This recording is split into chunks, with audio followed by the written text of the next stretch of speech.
Plongé au cœur d'une usine high-tech où se dévoile la transformation fascinante de simples fibres naturelles en essuie-tout.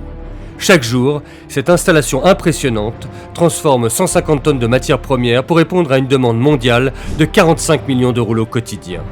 Cette production colossale, née d'une simple erreur de commande d'Arthur Scott en 1907, s'est perfectionnée jusqu'à devenir un véritable chef-d'œuvre d'ingénierie moderne. C'est ce que nous découvrirons aujourd'hui dans cet épisode de l'envers du produit.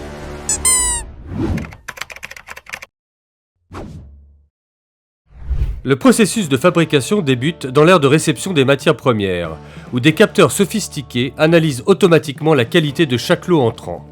Les fibres recyclées arrivent compactées en balles géantes, tandis que la pâte vierge est stockée dans des silos à atmosphère contrôlée.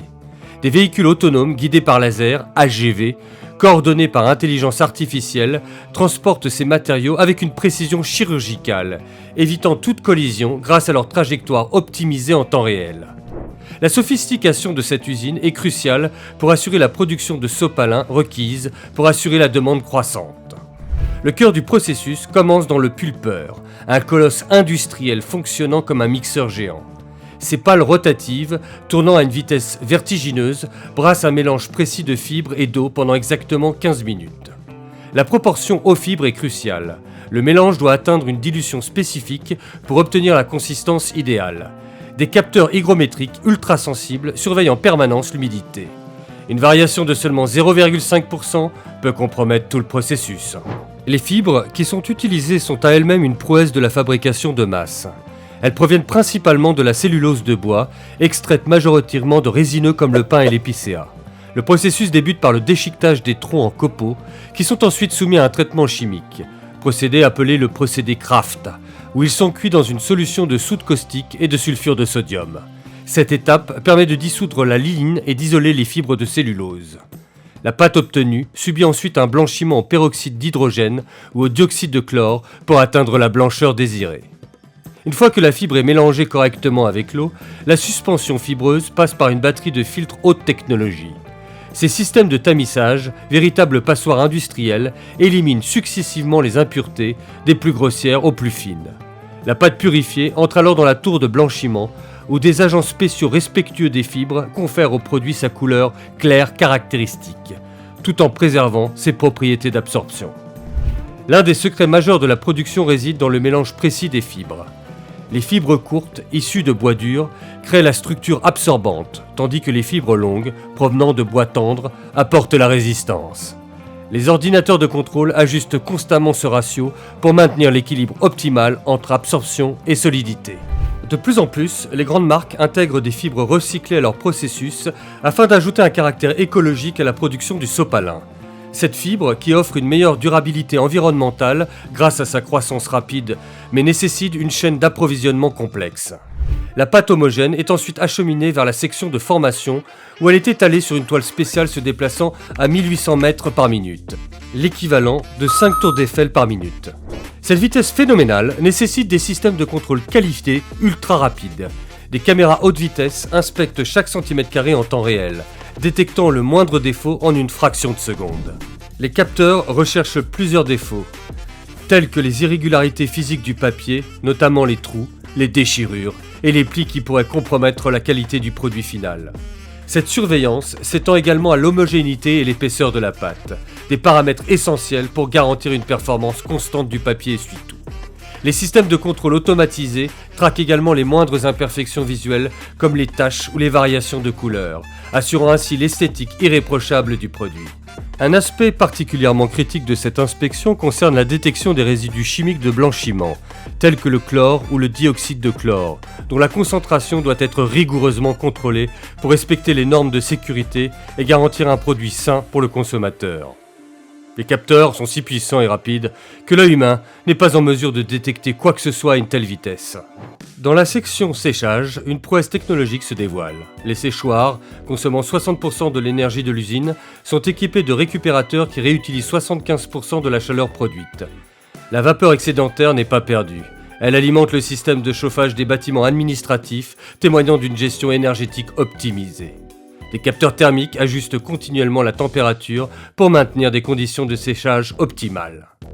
Le processus de séchage constitue une étape fondamentale dans la fabrication du papier essuie-tout, où la feuille humide traverse une série de cylindres chauffés à haute température.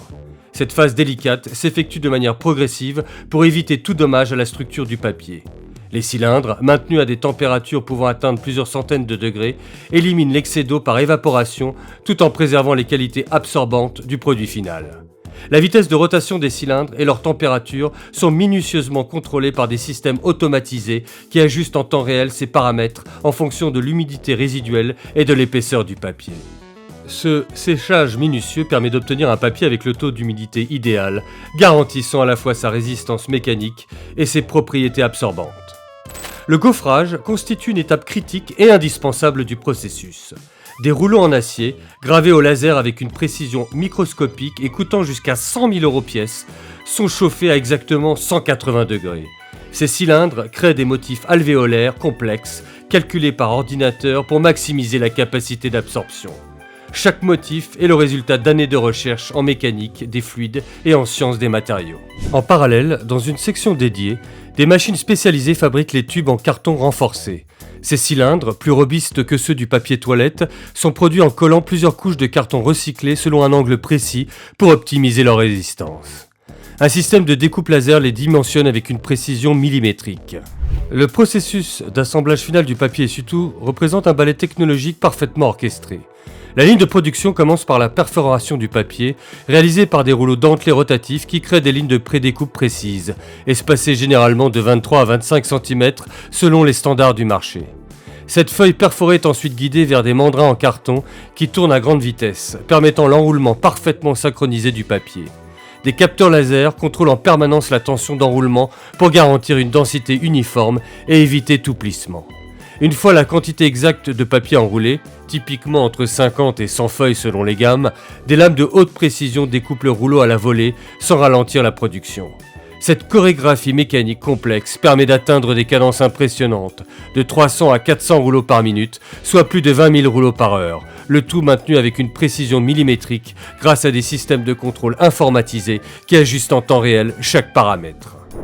Avant de vous dévoiler les derniers détails de la fabrication du sopalin, vous vous rappelez en début de vidéo lorsque l'on vous mentionnait que cette invention était en fait une erreur ? En effet, cette découverte fortuite remonte aux années 1930, dans une usine de papier Scott aux États-Unis. Lors d'une production habituelle de papier toilette, une erreur de manipulation a provoqué un épaississement excessif de la pâte à papier, créant ainsi un papier beaucoup plus absorbant que prévu. Au lieu de considérer ce lot comme un échec, les ingénieurs ont réalisé le potentiel de cette erreur et ont décidé de la transformer en opportunité. Ils ont alors développé et perfectionné ce nouveau type de papier plus épais et plus absorbant, donnant naissance au premier essuie-tout de l'histoire. La marque Sopalin, contraction de Société du papier-linge, a ensuite popularisé ce produit en France à partir des années 1950, au point que le nom est devenu un terme générique pour désigner l'essuie-tout, illustrant parfaitement comment une erreur de fabrication peut parfois mener à une innovation majeure. Aux États-Unis, ce produit est connu sous le nom de Scott Towel, en hommage à Arthur Scott, le fondateur de la Scott Paper Company, qui a commercialisé cette invention accidentelle. L'emballage final utilise une technologie de film rétractable innovante. Ces films plastiques, spécialement conçus, se rétractent à exactement 165 degrés pour créer un conditionnement hermétique parfait. Cette technologie permet d'utiliser 30% moins de matériaux qu'il y a une décennie, reflétant l'engagement environnemental de l'industrie. Le contrôle qualité est omniprésent. Dans le laboratoire intégré, des tests rigoureux sont effectués toutes les heures. Mesure du temps d'absorption d'une goutte d'eau standardisée, maximum 2-3 secondes. Test de résistance à sec et en conditions humides. Vérification de l'uniformité du gaufrage. Des échantillons sont prélevés automatiquement tout au long de la chaîne de production. Cette complexité technologique est le fruit d'une évolution constante depuis que la Société du papier-linge, Sopalin, a démocratisé le produit en France en 1949. Aujourd'hui, les usines modernes recyclent jusqu'à 99% de leur eau et explorent l'utilisation de fibres alternatives comme le bambou pour réduire leur impact environnemental. Les laboratoires de R&D, véritables cerveaux de ces usines, développent continuellement des innovations. Essuie-tout antibactérien avec nanoparticules d'argent, version biodégradable, papier intelligent changeant de couleur au contact des bactéries. Ces avancées répondent à des besoins variés selon les marchés. Les Américains consomment 2 fois plus que les Européens. Le Japon privilégie des versions parfumées, tandis que la Scandinavie favorise les produits écologiques. En seulement 12 heures, cette chaîne de production transforme des matières premières en produits finis, produisant une partie des 15 milliards de rouleaux consommés annuellement dans le monde. Chaque étape du processus est optimisée, automatisée et contrôlée pour garantir une qualité constante, transformant un produit autrefois luxueux en un indispensable du quotidien. Cette prouesse industrielle démontre comment l'innovation technologique peut transformer un simple concept, essuyé et absorbé, en un processus de fabrication hautement sophistiqué, alliant efficacité productive et responsabilité environnementale. Une évolution continue qui promet encore de nombreuses innovations pour l'avenir. Alors voilà, c'est ce qui conclut notre vidéo d'aujourd'hui. Si vous avez aimé, n'oubliez pas de liker la vidéo et de vous abonner pour ne manquer aucune vidéo de l'envers du produit.